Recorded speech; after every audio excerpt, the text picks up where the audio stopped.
Nacharam police station की सीमा में औद्योगिक क्षेत्र के सुमक्या लाइफ साइंस फार्मा कंपनी में आग लग गई। स्थानीय लोगों ने आग की लपेटों को देखा तो दमकल कर्मियों को सूचना दी। मौके पर पहुंचे दमकल कर्मियों ने घंटों मशक्कत कर आग पर काबू पाया। हालांकि घटनास्थल पर पहुंची पुलिस ने मामला दर्ज कर जांच शुरू कर दी है। पीड़ितों ने कहा है कि संपत्ति का भारी नुकसान हुआ है।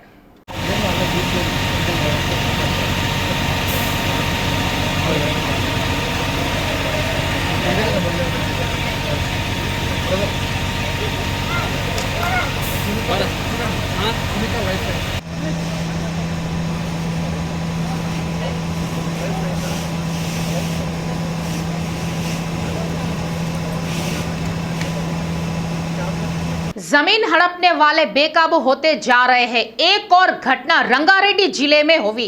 हालांकि झुग्गियां अवैध कब्जे का ठिकाना बनती जा रही है।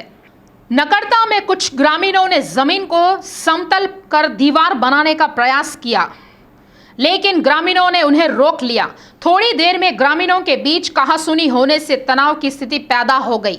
इसके बाद उन्होंने ग्राम सचिव और मंडल राजस्व अधिकारियों को एक याचिका दायर कर कहा कि गांव की जमीन की रक्षा की जाए।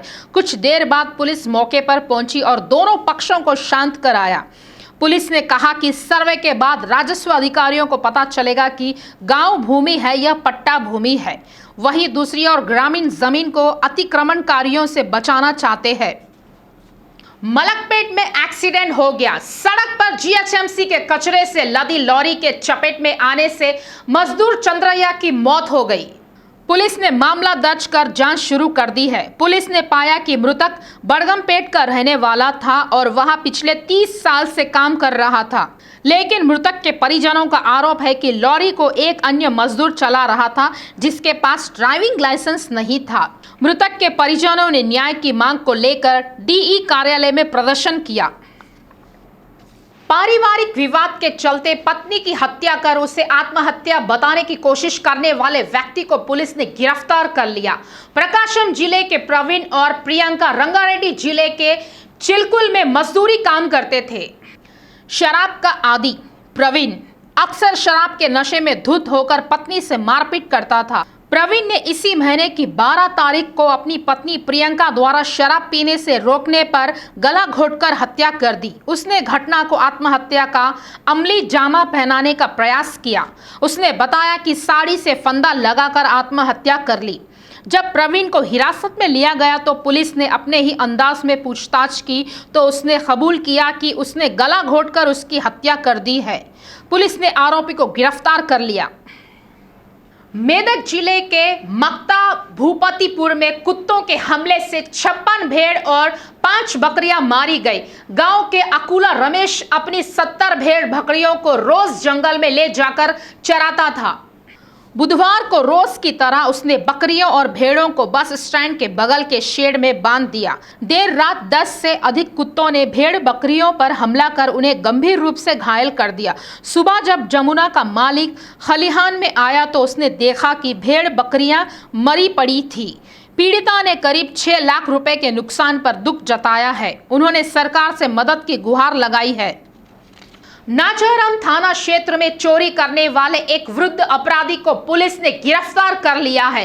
इससे पहले पुलिस ने खुलासा किया है कि आरोपी के खिलाफ पीडी एक्ट दर्ज किया गया है।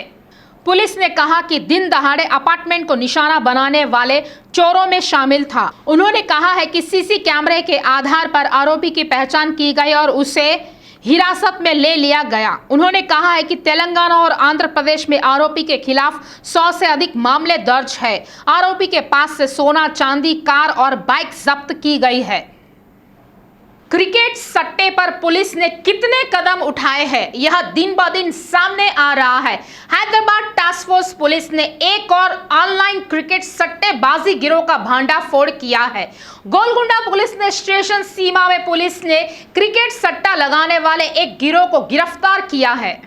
पुलिस ने तीनों आरोपियों की पहचान राजस्थान के रहने वाले के रूप में की है। सूचना के आधार पर गोलकुंडा पुलिस व टास्क फोर्स पुलिस ने छापेमारी की। सट्टेबाजी करने वाले गिरोह के पास से लाखों रुपए की नकदी, 11 सेलफोन और विभिन्न इलेक्ट्रॉनिक उपकरण जब्त किए गए। पुलिस ने मामला दर्ज कर आरोपी को रिमांड पर ले लिया। पुलिस ने चेतावनी भरे शब्दों में कहा है कि इस तरह की असामाजिक गतिविधियों में शामिल किसी भी व्यक्ति के खिलाफ सख्त कार्रवाई की जाएगी। देश में महिलाओं की सुरक्षा के लिए कितने भी कानून क्यों न बनाए जाए, अगर हम महिलाओं के साथ बदसलूकी करने वालों से मिल भी जाए, जानवरों जैसा व्यवहार नहीं बदलता।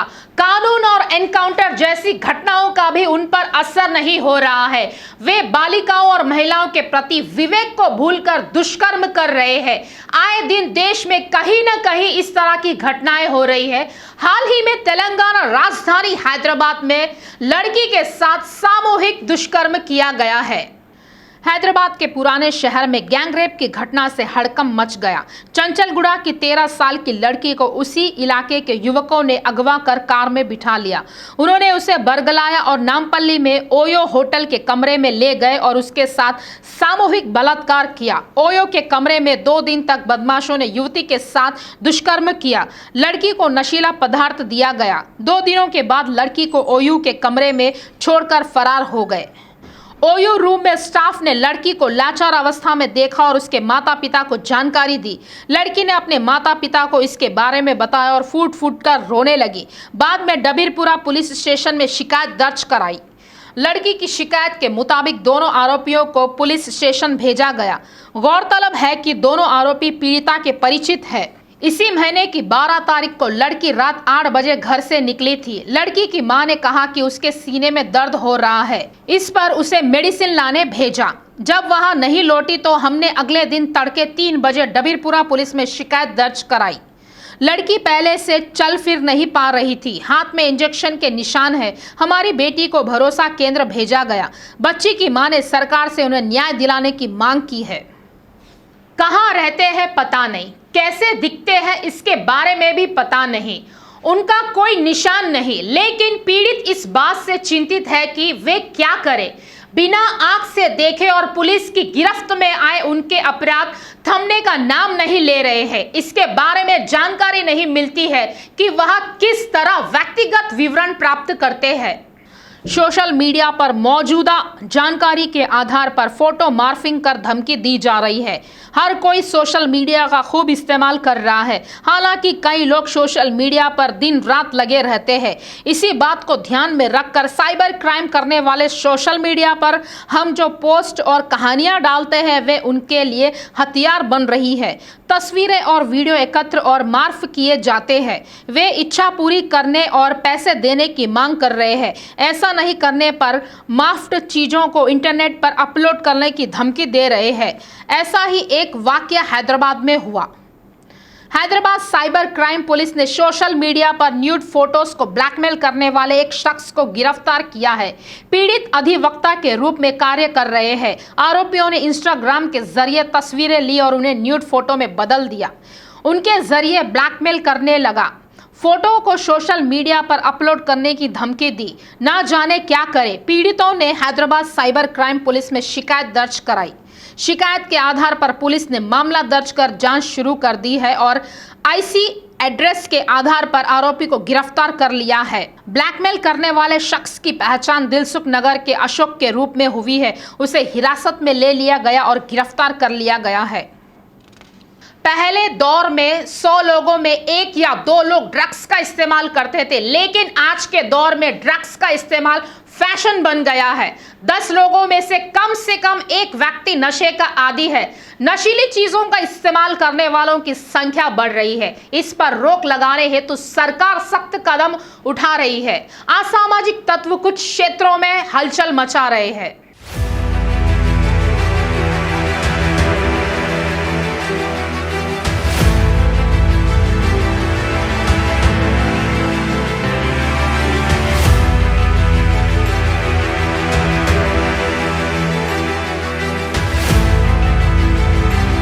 ज़माने में ड्रग्स केवल पब और रेव पार्टियों तक ही सीमित थे, लेकिन अब जहां तहां युवती युवक एक साथ आते हैं और नशा करते हैं।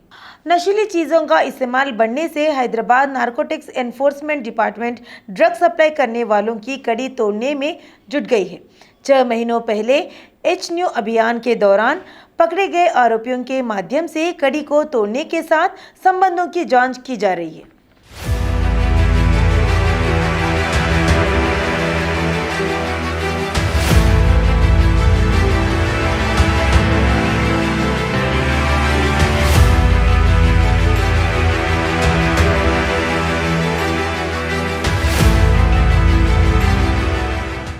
HNU टीम ने जांच के दौरान पाया कि सिंडिकेट ड्रग्स रैकेट के मास्टरमाइंड ने नेटवर्क बनाया है। यह गिरोह एक जगह काम कर रहा है।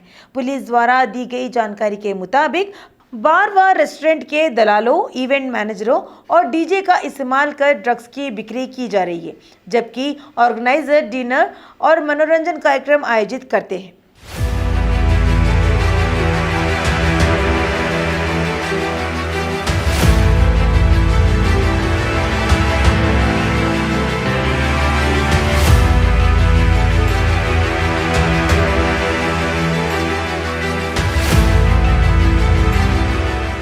हाल ही में HNU अभियान के दौरान की गई छापेमारी में ड्रग्स इस्तेमाल करने वाले धरे गए। इनमें IT और धनी समुदायों के 60 से 70 लोग शामिल हैं।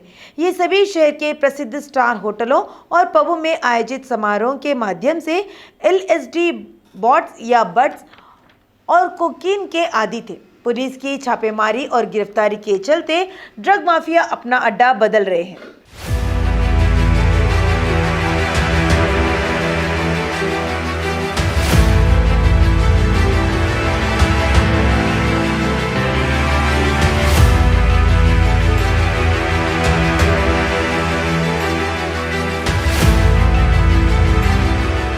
पेडलर को अगर ड्रग्स किसी जगह पर पहुंचाना है तो पूरी तरह से सतर्क रहते हुए ग्राहक पहुंचाता है। इस दौरान वह निर्धारित जगह में समय समय पर बदलाव करता है। यह सभी सुनियोजित तरीके के साथ होता है और इसे शातिर दिमाग से संचालित किया जाता है। HNU टीम ने खुलासा किया है कि नशा करने वाले बहुत अधिक शराब पीते हैं और किक की तलाश में होते हैं। धनी लोग और IT क्षेत्र के लोग तनाव से छुटकारा पाने के लिए फिटनेस केंद्रों पर आते हैं व समूह बनाकर नशा करते हैं। उपलब्ध सबूतों और फोन नंबरों के आधार पर 600 लोगों में से कितने सेल्समैन हैं, उनमें से कितने लोगों के गोवा माफिया से संबंध है, इस पर जांच की जा रही है।